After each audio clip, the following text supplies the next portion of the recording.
മത്സരിച്ച തെരഞ്ഞെടുപ്പുകളിലെല്ലാം വിജയിച്ച ഒരു നേതാവുണ്ട് ഇന്ത്യയിൽ.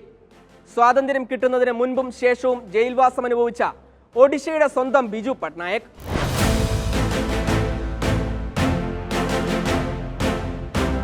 സ്വപ്നങ്ങൾക്ക് പിറകെ എന്നും സഞ്ചരിച്ച ബിജു പട്നായക് പൈലറ്റായി.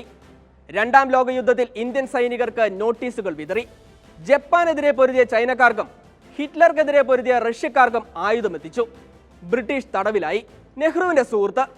52 മുതൽ എന്നും തെരഞ്ഞെടുപ്പുകളിൽ ജയിച്ചു. ഒഡീഷ മുഖ്യമന്ത്രിയായി. ഇന്ദിരയുമായി തെറ്റി. അടിയന്തരാവസ്ഥയിൽ ജയിലിൽ. കേന്ദ്രമന്ത്രിയായി തിരിച്ചെത്തി. എല്ലാ തരംഗങ്ങളെയും അതിജീവിച്ചു.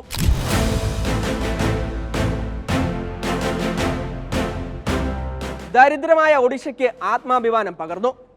കലിംഗ രാജ്യത്തിന്റെ അഭിമാനം കൈവിടരുതെന്ന് പുതുതലമുറയെ ഓർമ്മിപ്പിച്ച് ബിജു പട്നായക് മറഞ്ഞു.